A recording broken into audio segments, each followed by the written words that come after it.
Most people think the moment someone walks away is the end of the story. It isn't. In many cases, especially with someone emotionally avoidant, that is simply the moment the story becomes quiet enough for the truth to begin. And if you are the one sitting alone at the end of the day, replaying that exact phrase he used, trying to decide whether he meant it the way it sounded, or whether you somehow misunderstood, then I want to begin there. Because your pain is not vague. It is not abstract. It is not just that you miss him, is that you keep hearing the wording. I'm not ready. I need space. I don't know what I want. I'm not feeling it in the same way. And a part of you has been trying to translate that sentence into something kinder than what it felt like when it landed in your chest. Here's the truth. The sentence matters less than the pattern beneath it, because what hurt you was not only rejection, it was ambiguity. It was being left with enough warmth to keep hoping and enough distance to keep hurting. It was being placed in an orbit where you were not chosen, but you were not fully released either. And that does something to a person. It makes you doubt your own reading of reality. It makes you wonder if being patient is noble or self-abandoning. It makes you ask whether silence is strength or whether silence means you are losing the one chance you had. So you sit there with your phone near you, not because you are weak, but because some part of you still believes the next message could change the narrative. And here's something most people don't see coming. When an avoidant man sees you again after a long silence, what happens first is often not some grand romantic revelation.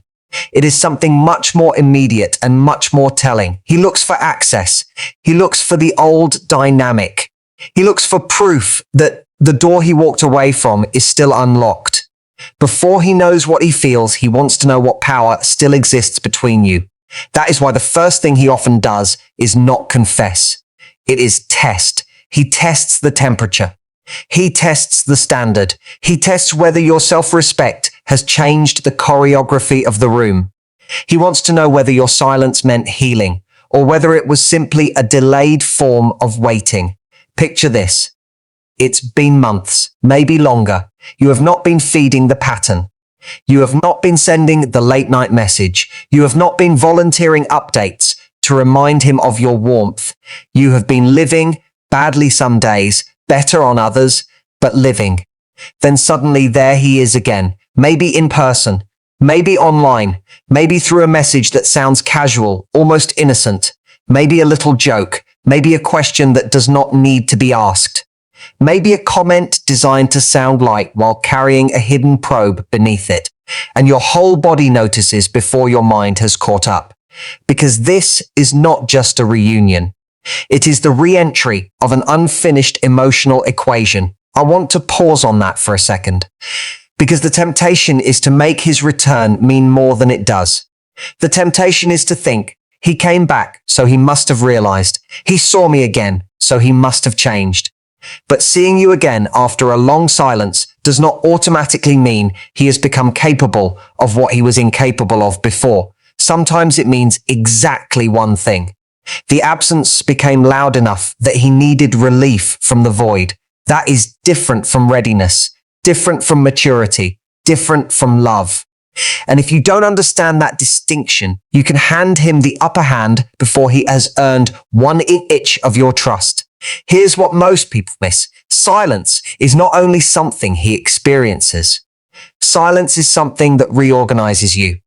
During the period where you stopped reaching, stopped explaining, stopped auditioning for the role of woman who understands his limitations, something started happening in you, even if it was messy, even if it was slow, even if you cried through half of it. You began reclaiming your own center. You began learning what it feels like to sit in the uncomfortable without running to him for relief from the pain he caused. And that matters, because the woman he sees again is not the same woman he left.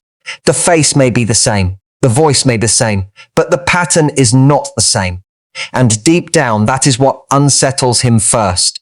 He didn't expect you to become still. He expected you to keep the thread alive instead. He expected you to send something soft enough for him to answer without taking responsibility, something warm enough for him to feel wanted without having to show up fully. And when that didn't happen, the dynamic changed, not in some dramatic theatrical way, quietly, internally. The power shift began the moment you stopped helping him manage the consequences of his distance. Because an avoidant person often relies on the other person to keep the emotional bridge standing. He pulls away and she compensates. He gets vague and she gets clearer. He becomes inconsistent and she becomes more understanding. That is the pattern. And when the pattern breaks, he feels the drop. Let me be clear about one thing. I am not telling you that every avoidant man spends months pining in a dark room, tormented by the memory of your absence. Life is more ordinary than that. Some men distract themselves. Some move quickly into another story. Some double down on their emotional immaturity and call it freedom. But even then, when they see you again after a long silence, something immediate happens. They check whether your energy still bends toward them. They check whether the old access point still exists. They check whether the narrative they wrote about you is still intact. Was she really that into me? Would she still take me back? Is she still available for the version of connection that asked little of me and cost me almost nothing? These are not always conscious thoughts, but they are there in the bodies, in the tone, in the sudden alertness behind the eyes. And here's the thing. Avoidant people do not only fear intimacy, they also fear the mirror that real intimacy holds up. Real closeness demands presence. Real closeness demands consistency. Real closeness exposes limitations. So when he left, or emotionally left before physically leaving, part of what he escaped was not just you. He escaped the version of himself he became around your needs, your questions, your hope, your perfectly reasonable desire for clarity. He called that pressure. He called that too much. He called that timing. But often what he was really running from was the discomfort of being seen as inadequate in a place where depth was required. And when he sees you again after silence, the mirror returns. Think about it like this. Silence becomes a room. At first to him, it feels like empty space. Relief, air, freedom. The conversation is over. The pressure is gone. No one is asking what this means. No one is asking where this is going. He can stretch out in the room and tell himself he needed this. But then the room changes. Empty space becomes a void. The void becomes an echo. The echo is the sound of his own actions coming back without your voice there to soften them. Then the echo becomes weight. Not because you chased him, but because you didn't. Then the weight becomes inquiry. Why is she really gone quiet? Why does that bother me more than I thought it would? Why do I suddenly feel her absence in places where I once felt crowded by her presence? Then inquiry becomes reckoning. Then reckoning becomes a terrarium of his own patterns, sealed enough that he can no longer pretend the climate inside it is someone else's fault. And by the time he sees you again, he is not just seeing you. He is seeing what your absence forced him to sit with. He starts to wonder why she's not chasing. And here's the thing, the wondering is what undoes him. Not because it makes him fall dramatically in love on the spot, but because it takes away the certainty he once leaned on. Certainty is a sedative for avoidant people. If he knows you are there, he does not have to move. If he knows you still want him, he does not have to choose. If he knows he can re-enter your life with a half-open sentence and be received, he does not have to confront the bare minimum he once offered. But uncertainty wakes him up. It disturbs the comfortable script. It introduces mystery where he once had control. Here's what he will often do immediately. He will try to restore familiarity before he reveals vulnerability. That may look charming. It may look casual. It may look like confidence. But look closely. He may tease. He may reference an old memory. He may act as if time folded neatly and nothing serious happened. He may be unusually observant about your appearance. He may try to read your openness in the first 30 seconds. Is she guarded? Is she warm? Is she still affected? Can I get the old access back with the old tone? That is usually the first move. Because before an avoidant man risks emotional exposure, he wants to know whether the environment is safe for him in the way it used to be safe. Safe meaning low accountability, high comfort, low demand, immediate familiarity. He didn't expect you to be composed. He expected you to be visibly shaken instead. He expected to feel your longing in the room before he had earned it. He expected your eyes to tell him the story had paused for you, not continued. And when he encounters calms, it unsettles him. Not icy coldness, not performative indifference. Calm. That is what has magnetism. Because calm says you suffered and survived. Calm says your self-worth did not depend on his latest signal. Calm says you are no longer auditioning for the part of understanding woman in his emotional theater, and he can feel that shift even if you say very little. I'm going to say something and some of you will disagree. A lot of women think the goal is to make him miss you. It isn't. Missing you is not enough. Missing you can coexist with the same emotional limitations that hurt you in the first place. A man can miss your warmth, your patience, your beauty, your emotional labor, your availability, and still not be ready to love you well. So if your whole strategy is designed around becoming magnetic enough that he feels the void, you may succeed and still lose. The real shift is not that he misses you. The real shift is that you no longer confuse being missed with being chosen. That is dignity. That is the standard. Now, let me explain something slowly. When an avoidant sees you again after a long silence, there is often an internal split taking place. One side of him feels drawn in by the mystery of who you are now. The other side wants to reduce that mystery quickly, because mystery creates tension, and tension creates vulnerability. That is why he may move toward you and then immediately try to make the interaction smaller. He reaches out, then jokes. He leans in, then becomes vague. He asks a personal question, then pivots. He may even create a burst of intensity and then disappear again. Why? Because contact activates attachment, but attachment activates fear. And if he has not done the deeper work, he will manage that fear by trying to return the interaction to a level where he can still feel the upper hand. He didn't expect you to hold a boundary. He expected you to treat his return as redemption instead. He expected that his presence alone would be enough to erase the absence. He expected the reunion to do the work that only accountability can do. And when you do not rush to reassure him, when you do not reward ambiguity with instant intimacy, he feels the gap between what he wants access to and what he has actually earned. That gap is uncomfortable. Good. It should be uncomfortable. Growth begins in the places where the old pattern stops being painless. Here's the truth. The first thing he often does when he sees you again is search for evidence that you are still emotionally available. Not available in general. Available to him. That is why he may ask questions that sound innocent, but are loaded underneath. Are you seeing anyone? How have you been? You look good. I've been thinking about you. Sometimes even a line about how strange it is to see you again. He is not just making conversation. He is mapping the terrain.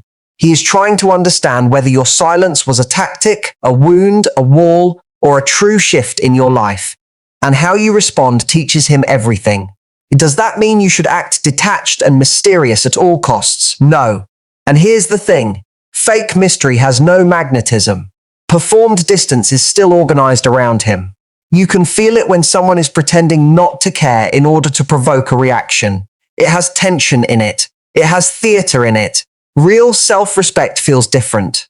Real self-respect does not need to announce itself. It simply refuses to abandon itself. If you are warm, be warm. If you are brief, be brief. If you are not ready for access, do not grant access. But let it come from truth, not choreography designed to win him back. I want to walk through this with you one piece at a time, because sometimes the reunion itself is not dramatic at all. Sometimes what he does immediately is small. He lingers, he watches, he finds a reason to stay in the conversation. He checks your social media more actively after the encounter. He sends a low-risk message later. He creates a thread where there was none. And you may think, that's nothing. But with avoidant people, the first move is often not declaration. It is contact without commitment. Contact is the test balloon. Contact is him saying, let me see what is possible, without exposing too much of myself. The question is not whether he contacted you. The question is, what kind of man appears after contact begins? Here's what most people miss. His immediate behavior when he sees you again is not only about desire. It is also about control over his own discomfort. If your silence made him feel the echo of his choices, then seeing you again brings that echo into the room. He wants relief from uncertainty. He wants reassurance that he has not lost his place in your narrative. He wants confirmation that he can still affect your energy.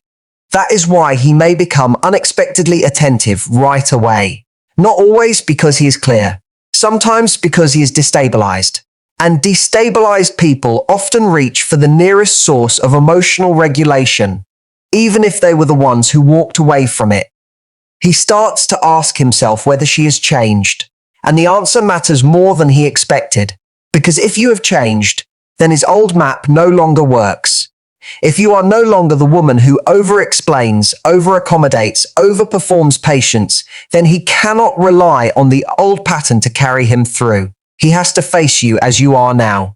And here's the thing, that is where the real power shift lives. Not in making him jealous, not in winning some dramatic upper hand, in becoming someone whose dignity is no longer negotiable, in becoming someone whose self-worth cannot be rented by the hour, in becoming someone who no longer gives permission for half love to masquerade as potential. He didn't expect you to have a full life again. He expected your world to remain emotionally arranged around him instead. He expected to return and find the same stage, the same spotlight, the same role waiting for him. But when he senses that your life has grown edges that do not point toward him, something happens. He feels both drawn to it and threatened by it. Drawn because fullness is magnetic, threatened because fullness reduces his leverage. A woman who is willing to be with herself makes very different decisions from a woman who is desperate to escape herself. Let me be clear about something. Silence is not a punishment. If you use silence to manipulate, you will end up manipulated by the result, because then you are measuring every day by whether he reacts. That is not peace.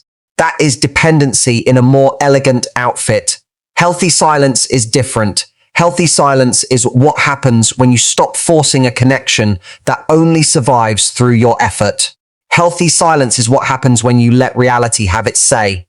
If he wants connection, let him move toward it. If he wants access, let him prove he can handle it. If he wants the old arrangement, let him discover it no longer exists. What does he do immediately when he sees you again? Very often, he checks whether you still soften around him. That softening can be as small as your laugh, your availability, the extra 10 minutes, the immediate emotional intimacy, the willingness to skip past the wound and resume the warmth. And I understand why that is tempting, because part of you still remembers the version of him that felt close. Part of you wants to believe the reunion itself is proof. But the reunion is only a doorway. What matters is what walks through it. And here's something most people don't see coming. The woman who stays silent long enough often begins to outgrow the very longing that once felt permanent. Not because she stops caring all at once. Not because she becomes cynical. But because the version of her who kept translating his inconsistency into hidden depth starts to dissolve. The woman who needed one final explanation.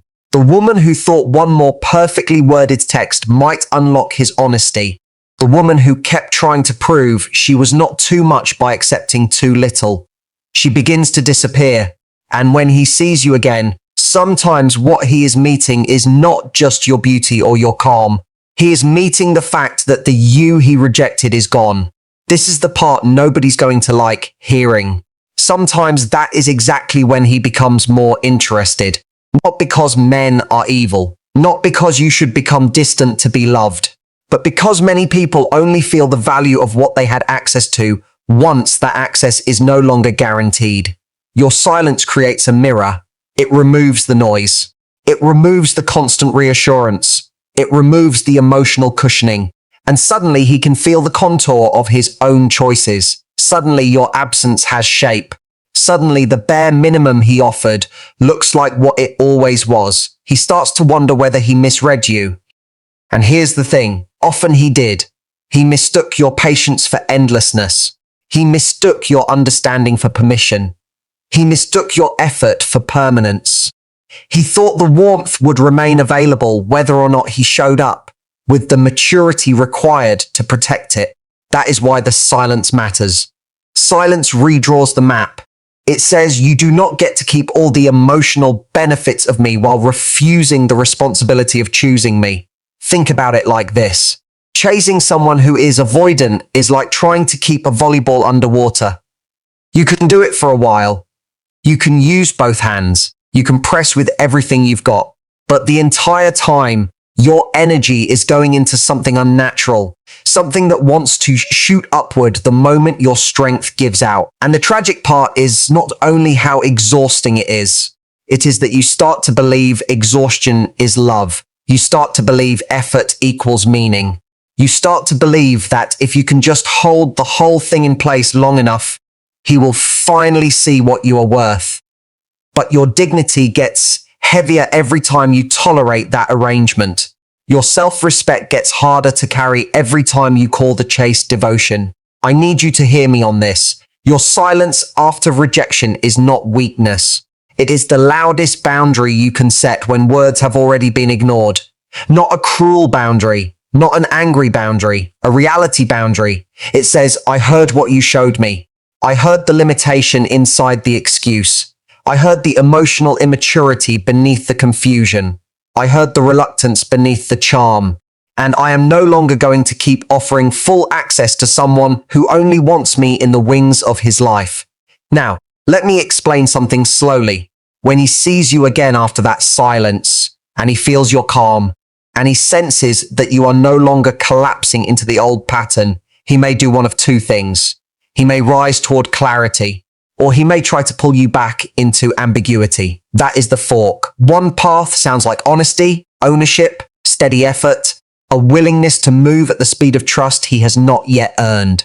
The other path sounds like fascination without structure, interest without consistency, warmth without direction. If you do not know the difference, you will call breadcrumbs a comeback.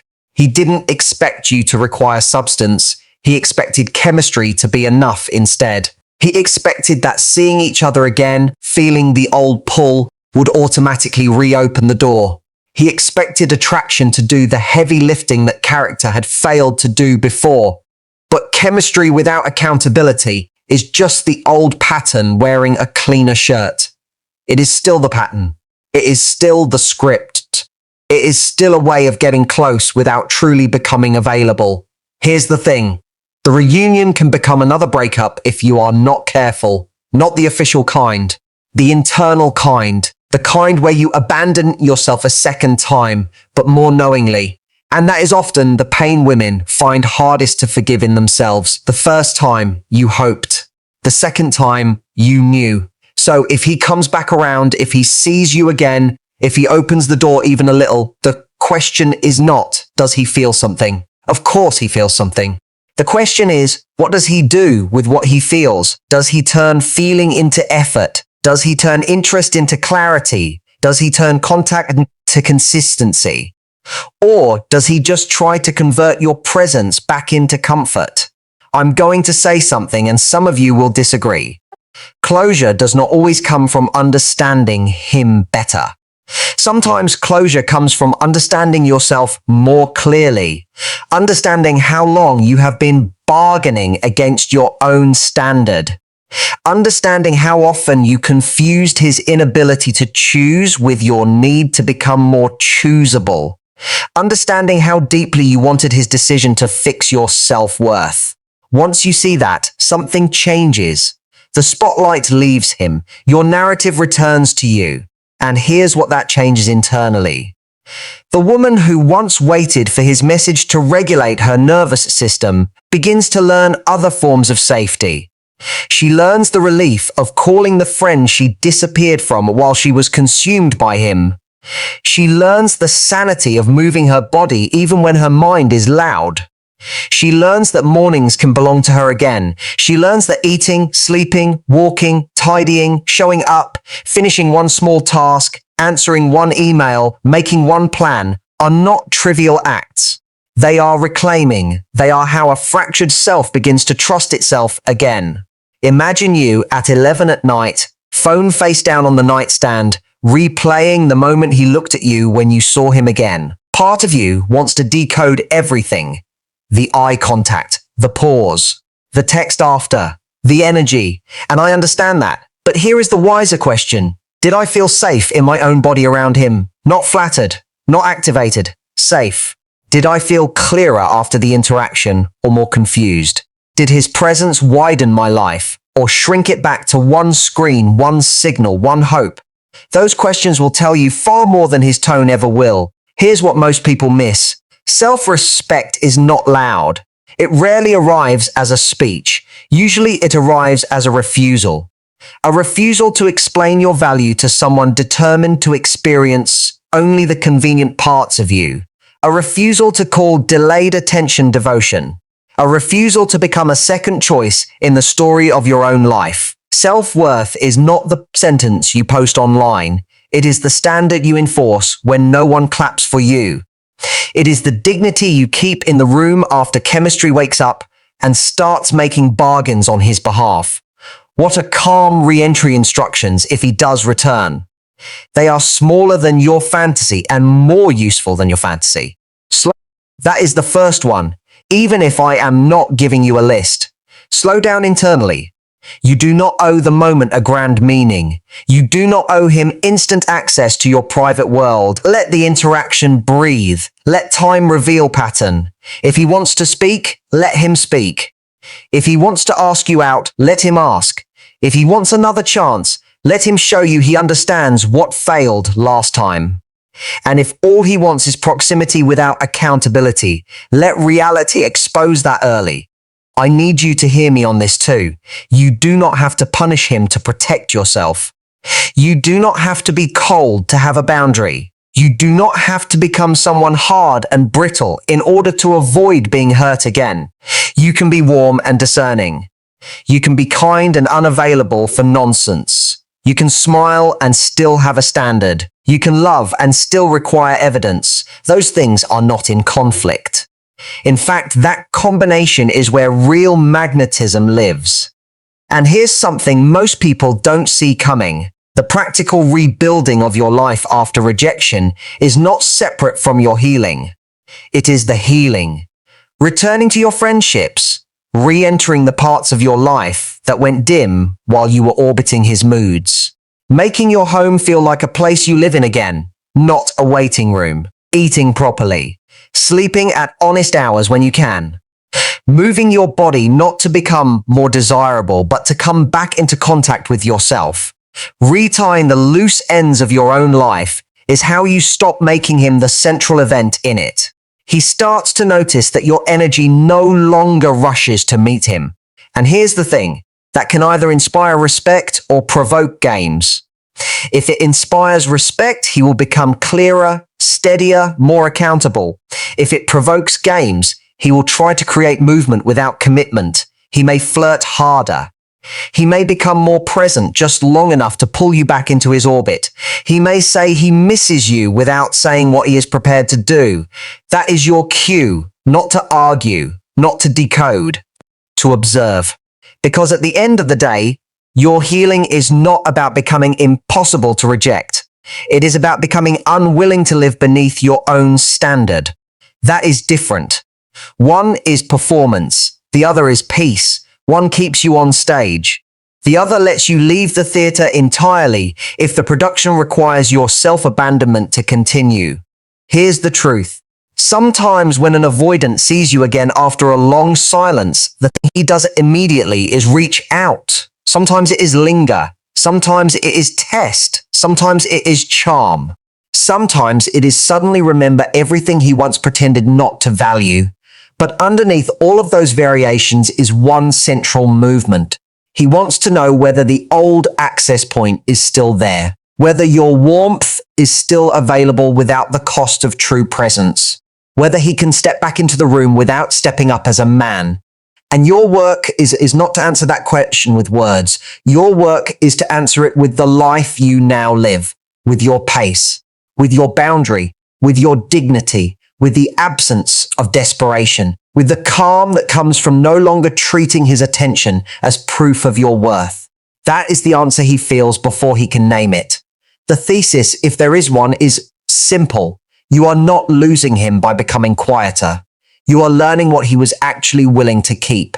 And if what he was willing to keep was only a version of you that made no demands and accepted the bare minimum, then your silence has not created a loss, it has revealed one. So if he sees you again, and he does what many avoidant people do immediately, checks for access, tests the dynamic, looks for softness, searches for the old script, let that moment teach you something.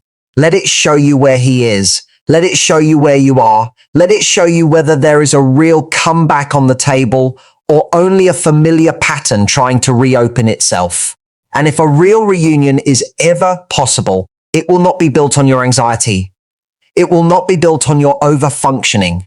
It will not be built on you pretending the breakup taught him lessons he has not actually learned.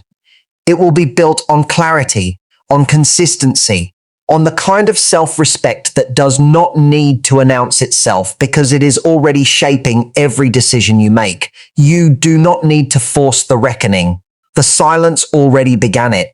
You do not need to win the narrative. You only need to stop handing him authorship of your own. And you do not need to become less loving, only more loyal to your dignity. That is self-worth. That is the standard. That is the power shift.